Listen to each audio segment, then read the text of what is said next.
Our Ken Early tonight is former World Super Bantamweight Champion Bernard Dunne. Bernard, thank you very much for coming into the studio. No problem. You're welcome. Looking forward to chatting to you. We know you well as a Liverpool fan because many years ago when the Champions League final was on in Istanbul, we were checking in with you regularly as you were watching the match with, I think, a few of your mates. I think it may have been the only time I said a foul-mouthed word on a microphone. You did, that's right. Yeah, we're not going to replay it or anything like that because you'd definitely... I was quite excited. I was surrounded by a bunch of Mancs at the time and I was getting a bit of stick up to half time. It all changed very quickly. Yeah, you went over to the Champions League final. I did. I went over to the following one, and unfortunately, it was a reverse result. But it was a great game. You know, it looked like they were going to come back at that stage as well. But great to be at a Champions League final. Just an incredible feeling, incredible stadium. Yeah. And what a buzz, what an atmosphere. What age were you when you started supporting Liverpool? I've always supported them. And my earliest memory is actually Mickey Thomas scoring the goal for Arsenal against us. That's actually my earliest memory of a Liverpool match. Yeah, not a great memory. No, and I've got to meet him since, and he played for Liverpool since as well. But yeah, no, that's not the fondest memory to have, I suppose. Do you remember why you started supporting them? Just other lads in the class? Older brothers followed them. Okay. My dad's a West Ham fan, so I made the decision in the family to follow Liverpool, I think. I would say, so did you play much football as a kid? Or was it all I loved it. Loved playing soccer. I love playing soccer still. Play every Monday, Thursday night with mates. And just 7-a-sides. Yeah. Big soccer fan, but I was no use at it as a child. Why not? Or just wasn't, you know. You quickly discover, I quickly discovered that I had a talent for boxing. Yeah. And, but if I had anything halfway near as good in soccer, I'd have stuck at that. But I didn't. Because I would have thought you obviously had a natural fitness from a very young age, but that can only take you so far. Yeah, I played every sport up to 15, soccer, right. football in school, and boxing, of course, and I got to the age of 15 and realised I was brutal or everything else, and boxing was. Are you being self-deprecating now? And no, actually, I was poor. Yeah, and I'm still poor. I'm kind of like the Vinnie Jones that plays football now on Monday nights and Thursday nights with my friends. Yeah. I tend to kick a lot and get kicked a lot. I don't know why people are kicking you, in fairness, but was there a moment at around 15 that you thought, right, well, I can't even play these things. I've got to. It's all boxing now. Like when you're progressing. To be honest, I suppose I'm not that bad at soccer, but it's even at the age of 15, I realised boxing was something I wanted to do for life. Yeah. And even then, I was starting to get offers to go over to places, visit people, and go train in certain camps. So I was starting to get serious even at the age of 15. I was an international at that age. Yeah. And travelling the world. Yeah. So I started to focus on what I wanted to achieve, and that was a world title. Now, if anyone doubts how much you support Liverpool and like to hear when Manchester United are beaten, we're just going to play a clip here. This is from In the Ring about 10 or 15 minutes maybe after you had won the world title against Ricardo Cordoba, and I chatted to you. Don't know how well you remember it, Bernard. I certainly remember it very well, but let's play you the clip now. Oh man, that was amazing. That was absolutely amazing. It's been a great day. The Mancs got beaten, Ireland won the rugby, and I'm world champion. What more can you ask for? One of my favourite quotes ever on our programme. Yeah, it's you could see where my priorities lie for sure. No, it actually was a great day for me, to see Ireland win the Grand Slam. Obviously Man United getting stuffed and me winning the world title. What more can you ask for? Had you been watching those matches in the build-up that day to your own fight? Yeah, I got to relax because I couldn't really go outside my hotel at that stage because just the place was going crazy and everybody pulling out and stuff. So I just chilled out in the room, got food up to the room, and watched all the sport. And it was great, it really was. It's funny because you talk to the rugby and the football players, and sometimes when, particularly the rugby players, a lot of them don't like these evening kickoffs because they have to wait around all day and they have to change their routine. They like to get it over and done with. But your fights were so late. They should try start their game on a Saturday and finish it on a Sunday. Yeah. Because literally our fight was after midnight when it finished. And it was you get used to it though. You get used to it. And do you sleep during the day or what do you do? It's hard to sleep when you're getting ready for a big fight, and all the adrenaline starts to kick in on that stage. Once weigh-in's out of the way, it's look forward to fight time. Dave texted in to say, can you ask Bernard if there's a chance the rugby and Liverpool results that day helped him and got his adrenaline going? No, I'll be honest, it didn't. And to be honest, if Ireland had lost the game, it wouldn't have changed my mindset. It's I suppose it gave me a little bit of a boost to see them win, and especially in the way that they won. It was great to see the finale the way it was. But I wouldn't say it would have been detrimental to me if they had a loss. Another text in. I suppose it can't be. I mean, if you're worried, if that's going to affect your chance of winning. I'd be a very single-minded person and very focused in everything that I do. There's a text in. An unnamed texter. He is brutal at football. I play with him every Thursday. He's a big bully. Somebody has said into I'm a big bully. I'm 5 foot nothing. How can I be a bully? You've organised charity matches and that kind of thing. I play charity matches every year. Every year, and that's be good fun, and it's great. I've got to come on as a sub for Ian Rush and Paul McGrath. Brilliant. Two of my all-time heroes. How have you found? And I'm very interested in this because we spoke to Richard Sadler last night, who he had to retire at a very young age. I think he's 24, so maybe it was a different scenario. But how have you found adapting to retirement? I suppose it's different. I made the decision to retire. But first year was very hard. Really? Very, very hard, yeah. Yeah, no, definitely. And you start to doubt yourself whether you've made the right decision and, what are you going to do with yourself. And I suppose I probably allowed myself too much time to think about things, because I literally did nothing. I took a full year away from any sort of work or any sort of sport. I didn't train, didn't do anything. Just enjoyed life at home with the family. And I suppose you're watching boxing, you're watching fights, and you think, I could be him. Yeah. Well, I should be him as well. So were you close to coming back at any stage? I suppose in my own mind I definitely thought about it, and I spoke about it with my wife. I won't tell you what she said back to me because you don't want me cursing twice on her. But no, I realise now it was the right decision for me at the time. I wanted to do other things. Boxing was starting to feel like a chore for me. I'd achieved, I had won a world title, I'd won a European title, I'd represented my country. And it's what, I always got a buzz from. And it was always just a sport to me, it was nothing else. Yeah. It was never a job and it was never a chore for me to go into a gym. And it started to feel like a chore. And I got to that stage in my career where, I hadn't been hurt and I didn't want to start disliking the sport. I didn't want to start feeling it was a job. And I knew if I felt it was a job, I'd cut corners. And I knew then I'd get hurt. Okay. So that was a decision to retire, but you did find you were doubting whether it was the right decision for quite a while afterwards. Yeah. I literally went cold turkey. I didn't train. I didn't do anything. And it was hard to deal with. Yeah, it was. Now I'm in a great place. I'm able to go back to a gym. I'm able to I use Pascal's gym, Roddy's brother. Yeah. I go over there some mornings and just do a bit of, he allows me to use the gym. I go in and do a bit of training on my own, and it's great. I get to, release some stress, get to beat up a bag, and it doesn't hit me back, and I don't end up on the ground. I'm okay. Roddy was talking about Pascal's young fighter who was beaten in Scotland there at the weekend. Actually, he said that he felt that he was robbed. I don't know if you got to see the fight at all. I watched the fight, yeah, and it was, he's an exceptional kid, he's great entertainment, he's a proper pro. He's a guy, right. He's a guy who you'd want to go watch the boxing. Yeah, I felt he could have got the decision as well. Bernard, when you were in that situation for a year afterwards and not doing any boxing, not really exercising, I would have thought your whole life from when you were a little kid you would have had that release. So did you miss that? You missed the sort of endorphins and everything that goes with. You missed the buzz, you missed the challenge, you missed the do more, the big challenge. And it was weird to replace that, I don't think I'll ever replace that buzz. But what I'm doing now, I'm getting a great buzz from. Yeah. Learning the Cúpla Focal, I really enjoy it. And it is, it's my do new, it's my trid new, it's my new fight. And it's great, it really is, and it's challenged me. It's challenged me in a different way. Yeah. I'm obviously not physically getting beat up and nobody's counting 1, 2, 3, 4 over top of my head while I'm lying on the floor, Yeah. But it's something I'm really getting a grow for. Yeah, Chelsea have gone 3-1 up now. Frank Lampard with that goal, so that'll go into extra time as things stand. It's Broad Club is the name of the programme. Broad Club, yeah, and it's Broad Club. It's just trying to encourage people, to use the Cúpla Focal on the street. And it's not just saying that people who have broken arms, it's aimed at Gaeilgeoirs, it's aimed at everybody. Like, the language isn't there for a unique few. The language belongs to every single person in this country. Yeah. And what I want to try and encourage is just the natural use of it.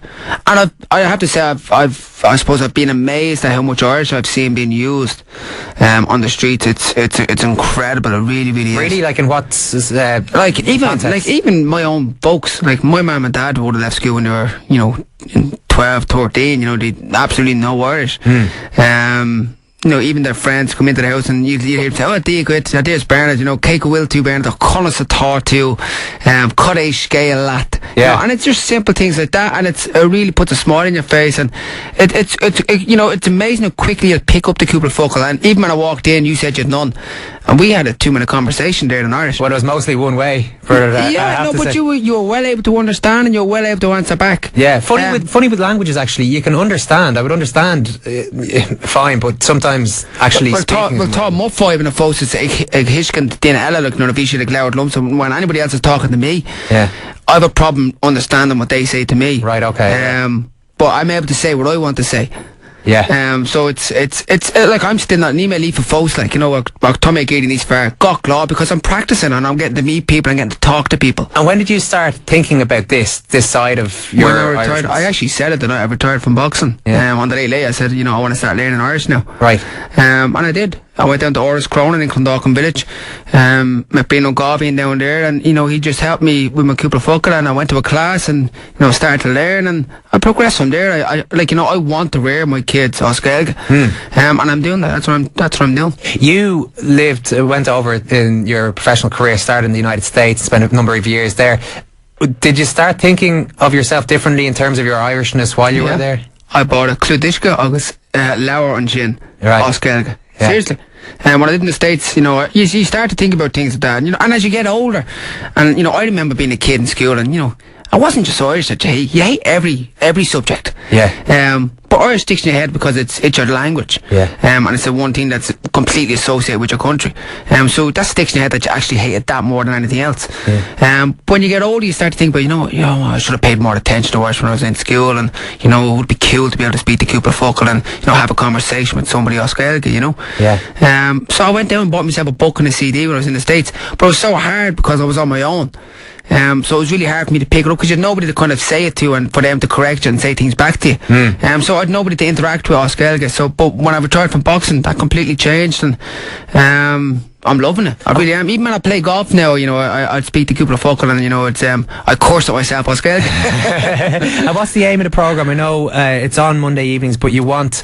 It's on Monday nights, 7:30 RT1. And the aim of the show is to get 100,000 people signed up. And this is the problem I'm having right now is...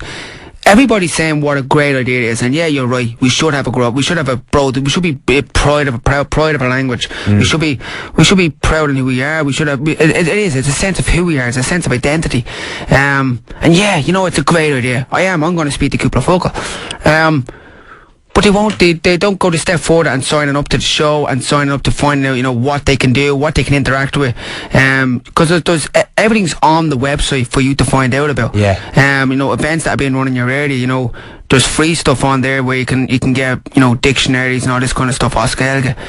There's classes you can go to. There's people you can meet up with, and there's ideas of how to actually interact with the language. Yeah. And all this stuff is on the website.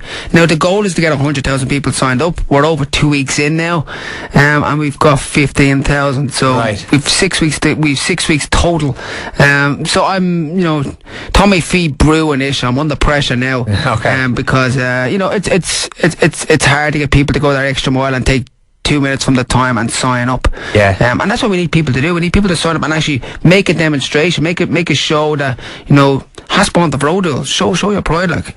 Text in here, Bernard is brilliant and a fantastic role model for the Neilstown area. Would he consider going into coaching or the promotional side of boxing? I was involved with boxing for 25 years. It's right now it's not high on my agenda. If the right idea came up and the right situation, I would definitely think about it. Because I would like to guide kids through, because I know what it's like to go through difficult situations. You look at the Dan Sutherland situation at the moment; it's going on in the papers. Yeah. It's absolutely disgusting what went on with him, and how he was treated. Yeah, and so you'd like to guide young kids. Yeah, like there's it's a tough enough business. Having to get in a fight without thinking, that you're up against your own team. Are you talking coaching as opposed to, if you were to do a role, coaching as opposed to the promotional side of things? Probably more management than anything else. Looking after guys and guiding them, and possibly training them. But I think I'd be better suited on the outside rather than on the inside. Loads more text coming in on 53106 here for Bernard Dunne, who's sitting in tonight. It's still 3-1 to Chelsea with 10 minutes to go. So as things stand, that one is headed for extra time. And loads of reaction already to Bernard Dunne tonight. Owen in Rafarnham says, so proud of Bernard as a top Irish sports figure, embracing the Irish language. He's an inspiration to us all and someone the public looks up to hugely, a top man. Can you tell Bernard I left school at an early age, 15. I really want to learn my native language, but how do I go about it? I'm in full-time employment, says Tom in Dublin. Well, I suppose Shinny Sue's the Brogue Club, and there's plenty of Shmino and Shin. There's plenty of ideas there. But like there's local Irish centres, all over the place, all over Dublin. Places like Oris, Cronin, where I went to. And you can go in and just do an evening class or a morning class or whenever suits. There's classes run all over the place. But it is just about finding like-minded people and just having a go. And the big thing is, and the big thing I find is people are so afraid to say dig with, cunnis a thought to you, thaw make a ma. Simple things like that, because they're afraid somebody's going to stand over them and point the finger and say, that's wrong, you said that wrong. Like it's coming on, I don't care. Like Danum Bottoon, I make mistakes. It's coming on. It's just about Dane out. Make an attempt and have a go. Like more, if you're making mistakes, it means you're having a go and you're having a bit of an effort there. Yeah. And that's what it's all about. And it will come right eventually.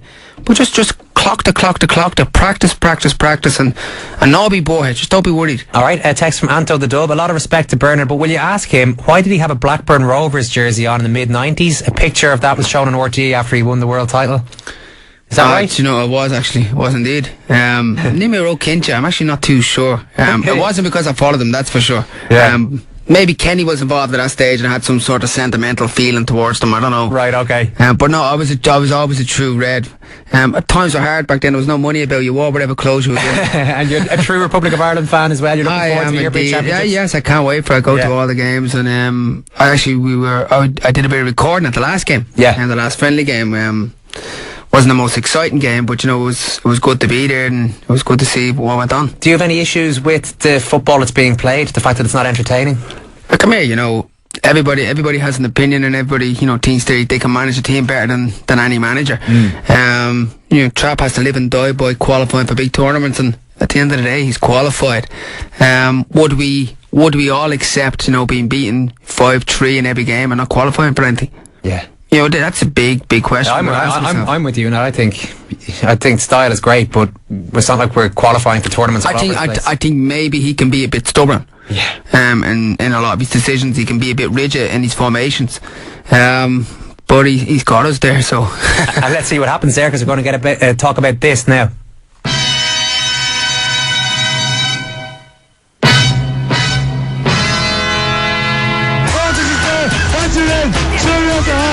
Kane, right footed, into the net, 53 international goals for Harry Kane. Regardless how do you get over there in the high ace band of 12 people in the back there or something, I'm sure you'll certainly find a way to get over there. At the week of Ireland.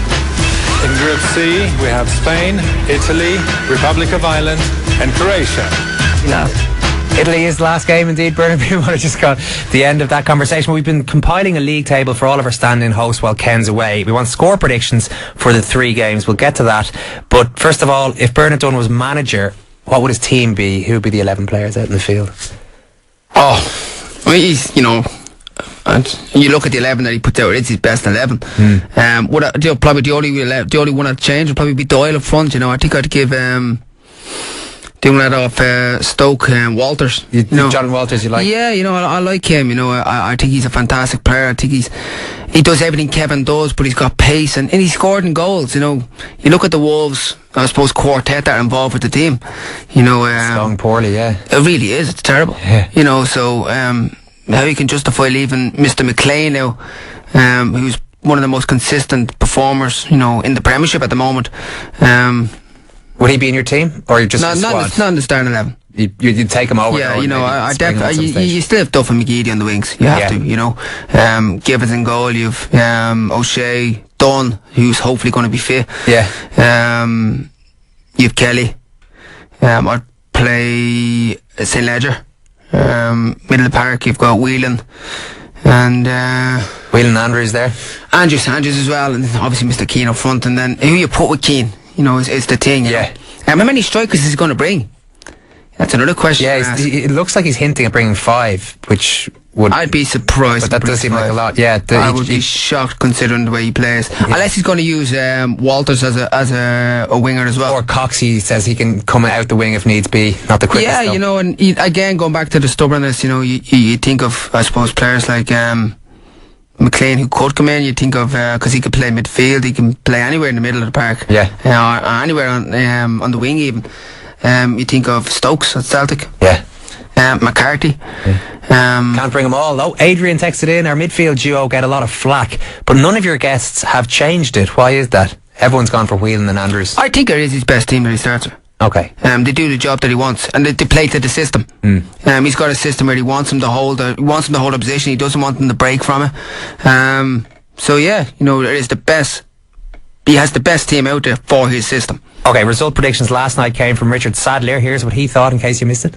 A 2-1 defeat to Croatia. Oh, that's not a good start. A 2-0 defeat to Spain. Not great. And I've either a 0-0 or a 1-0 defeat. I will 0-0. Come on, be positive and go 0-0. So Richard Sadler's positivity nets us 1 point out of the 3 games there. We'll see if Bernard thinks that we might do a little bit better than that. Croatia, first of all. 2-0 us. 2-0 us. Spain, the second game. 2-0 beaten. 2-0 beaten, which leaves us on 3 points going into the final game against Italy. 0-0. Oh, 0-0 draw. We could chew on goal difference. That's what I'd like to hear. The first person who's actually sent us through. And obviously we're going to lose to Spain, but you know, we might have to just... but the thing is, we will frustrate the hell out of them. Yeah. You know, you could see Trapp putting, you know, every player, he'd even, you know, get his subs warming up behind the goal just to make it look like there's more players there. Yeah. He will frustrate, and you know, you could see the Spanish guys probably throwing their hat up in the air and giving out like crazy and diving all over the shop. And we come out, we could surprise them. We really could and hold out for an 0-0 draw. No, positive enough anyway. Only the second victory that's been predicted so far. The first one over Croatia. Owen says, I've done Owen's one already actually. Lee and Letterkenny asked Bernard, how would he describe Benitez's time at Liverpool? Would he like to see him back there someday? No, he's been there, done that. He done well. But you know, I started to get fed up with his football towards the end as well. So yeah, you know, I think there needed to be a change. I think there was too much politics going on as well, and he got too involved in it. He was giving out about things that were going on with the owners and stuff. Yeah. So it was it was time for him to move on. Done a good job, and you know, but yeah, you know, Kenny's back, and let's see where we go from here. Okay, well, I just want to bring up to date. It's 3-1 to Real Madrid, so they're going to go through. 3-1 to Chelsea against Napoli. That one looks like it's headed for extra time as things stand. We have got Kaiser Mendieta a little bit later on in the football show. I spoke to him earlier on in Dublin today, so we'll play that out for you towards the end of the hour. It's Liverpool legend John Aldridge coming up next. Might be a good time to mention we're going to be talking to Sugar Ray Leonard on the programme next week, or possibly the end of this week. He's going to be in town to chat to us. He played a part in your story, Bernard? Yeah, Ray signed me up when I was in the States, and it was brilliant. It really was. You know, what a legend of a man. What a nice guy. Yeah. Given what he had achieved, he never got too big for his boots, and it was fantastic to meet somebody like him and for him to guide my career, you know, at the early stages of my career. Absolutely. He's got his book out at the moment, so I'm reading through that. I should have it all read by the time we get a chance to talk to the man himself. We want to talk about Liverpool now, though, and how they're going at the moment. A 3-0 defeat, a 3-0 victory, I should say, over Everton. And John Aldridge, I'm delighted to say, joins us now. John, Stephen Gerrard has had his injury problems. Did the performance that he put in yesterday show how indispensable he still is to the club? Yeah, I think so. The way things have been going at home, especially this year, I think if Steve wouldn't have scored, it'd end up at 0-0. Not at all. You know, but he makes a difference. He's just beyond explanations at times. He's just tremendous. He's been a great servant to the club. You know, he's right up there with Kenny Dalglish as the best Liverpool player of all time. That said, is there enough support for him? Are you concerned about the results coming into that game? There's a bit of positivity now, but Kenny Dalglish was having to fend off a lot of questions about the progress that's been made, given that the points tally is pretty much the same as last year. Oh yeah, well, you go back from Christmas, you know, we were relegation material, you know, relegation form. It was pretty dismal. With the cups, the cup form was very, very good. Goes without saying, you get to the final, even the final, and you progress in the FA Cup. You know, the cup form's been really, really good. Top 4 in the league form taken in hand, has been absolutely woeful. You know, and especially the home form. And the league with the start of the Christmas we're doing in the bottom 4. That tells you the pressure that was on Kenny up to yesterday's game. What is there any particular reason that you can find, John, that they're winning these sort of games, like against Manchester United, against Everton, these matches that mean a lot to the supporters, but then they're failing, as you say, in some of the more mundane league fixtures, the ones that you have to win to mount any sort of a challenge? Well, you can't explain it as easy as that. It's enigmatic. You know, when you get the likes of Swansea and Norwich and Co, with all due respect to them, they've done exceptionally well this season. You come to Anfield and they're quite comfortable in many ways. You know, I think we have been a little bit unlucky, and I don't want to go on about it because I believe in making your own luck. You know, we've hit the woodwork 22 times, which is absolutely ridiculous. And every goalkeeper that comes to Anfield this year has had seems a whale. John, Gary Gillespie was telling us this on the show yesterday. Surely, yeah, come on. I'm not buying this unlucky excuse. That evens itself out. No, Bernard, no. I just said, you know, you make your own luck, but you know, we haven't had an awful lot because sometimes it goes away. Yeah. You know, and when you miss 6 penalties in games, you know, and some of them big league games, then it's going you're going to pay the price, and that's what's happened with Liverpool. You know, we're far from convincing in front of goal. When teams like Wolverhampton Wanderers up to yesterday, and teams like that have scored as many goals as Liverpool is, no, that's not right. It's a big problem. John, how far away do you think we are from actually having a really, really competitive team, and, you know, what changes would you make? You know what, Ben, I looked at it all season, I've been analysing it. I do every game home and away, and sometimes you drive you mad. But I actually think we obviously need a goal scorer, number one, and we need probably a right midfield player with guile, with ingenuity, something like a Silva type player. And I think we need a big presence in midfield. You know, someone like Yaya Toure. I know you don't come cheap, but then sorts of, I think they're the 3 areas at the moment that we're lacking defensively, but we're okay. I'll tell you what, I actually think would go down well. Now, Steve Gerrard is great down the middle, Ben, but I think Kenny could be a little bit canny here.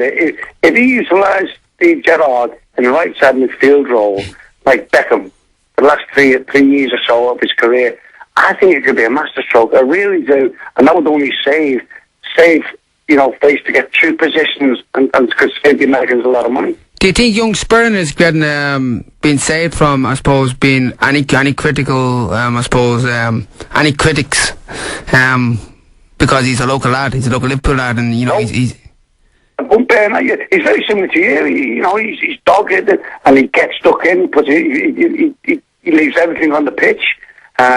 He's actually done well. You know, he's one of the ones that have come in this season, and when Lucas got injured, he took over the mantle pretty well. He hasn't got a big presence because of his size, but he makes up for it with his tenacity.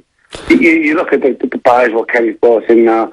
Jordan Henderson, he's had a torrid from the first game of the season, you know, up till last night when he was really woeful, you know, and you got Adam and Down and who get to set the world like a lot along with Carroll. So for me, neither of them provided the balls that they were supposed to provide when they came to the team for Carroll. And Carroll has shipped a lot of slack, I suppose, because of it. And a lot of it isn't really his fault. Well, it's a fair comment. You know, when you're a striker, you know, you need service. You need good service. And I don't think he's had that, Andy Carroll. At the same time, I think his positional sense, and I've been watching him closely, analysing it all season, there's a lot to be desired. You know, he gets underneath the play, he hogs the penalty spot near post in many ways, instead of doing what Quinny used to do, get beyond the far post and come in on things. Okay, we're going to have to leave it there. Listen, John Aldridge, thanks so much for talking to us. All right, lads, all the best, Ben. Thanks, John. There could be another penalty shootout tonight at Stamford Bridge. Chelsea 3, Napoli 1, 4-4 in aggregate. Fernando Torres had a great chance there, Bernard Dunne, to wrap things up. He isn't the same Torres that used to fire in the goals for Liverpool at the moment. No, but I'd still take him back tomorrow. And would you? I would, actually, yeah. I think we get him a lot cheaper than we sold him. Well, that's true. That's the first thing. But you think he could get back to what he was? Yeah, I do. You know, I think there's something wrong upstairs with him. You know, I think he's just completely lacking confidence, self-belief, and I think he just needs to refocus and just, you know, adjust a couple of things in his game, and I think he'll be flying again. We talked about this again last night with Richard Sadler and Enda McNulty, the sports psychologist, and I don't know if they have one on the books at Chelsea, but what his agent was saying was he might go to and see one. I would have thought that he'd be seeing one the whole time. Yeah, I never used sports psychology when I trained, but you know, it was a huge part of my game. I was very focused, very single-minded on everything that I did, and I didn't allow any distractions in. Right, okay. Well, we can go over now to chat to Roberto Gotta about this game, and there has been some news in the last 10 seconds. Roberto, Chelsea have scored. Yeah, just watch that, Ivanovic. Well, Napoli were supposed to be the better team in overtime, I mean in extra time, because they were fresher and their players are younger. But it seems they're now giving up a cheap free kick, Aronica, which was the weak link of the whole evening. He was trying to guard Drogba when Drogba scored, and he committed a foul on Drogba, and you could see what happened next. It's not over yet, obviously, and I think Napoli have shown that they can create problems, as we predicted, every time they bring the ball up the field. Have Chelsea looked like a more unified team than we saw 2 weeks ago? Well, the results say so, and there was a time you saw how Di Matteo celebrated the first goal. He almost fell down, and there was a chance Villas-Boas might be brought back to replace the injured Di Matteo. But seriously, Chelsea look at the better team, and I think everyone noticed that it was the players that supposedly were very happy with Villas-Boas that scored the first 3 goals for Chelsea. It's just by coincidence, but it's interesting. Yeah, interesting indeed. And they are going to go into a second half. You don't think Napoli are out of this one? If they score again, they'll go through on away goals. Definitely. Yeah. And you think that there's a chance? Have they been creating opportunities tonight? Well, yes, they play much better than Chelsea in the first quarter of an hour, and they have a chance every time. Every time someone like Cavani or Lavesti or Hamsik has the ball past midfield, there is a chance for Napoli, and Chelsea have had some problems in the back four with Terry out, and you know David Luiz did a very poor clearance 3 minutes before Chelsea scored, and it could have been costly for them. All right, great stuff. Listen, thanks very much for talking to us, Roberto. They are half-time of extra time. There are absolutely loads of texts and great reaction to Bernard Dunne tonight, who's been standing in for Ken Early, doing a cracking job. Kristen in Dublin said, hey, can you ask Bernard if he thinks Macklin has any chance? That night in the O2 was unnatural, which is a nice description. Macklin this weekend? I think he's a great chance. You know, I think he needs to box a little bit cleverer this time rather than the way he did against Strum, where he stood in front of Strum and just tried to slug it out with him. I think he needs to walk off his jab and pick his points to attack. But yeah, he's definitely got a chance. Chance, but you're not. Come here. He's probably the favourite. He's got to change his style a wee bit, and that's the key for me. If he changes his style, definitely, I'd make it a 50-55. Okay, well, listen, we're pretty much out of time at this stage, Bernard. But thanks so much for coming in. Meet him all good. Glad to hear you're keeping so well.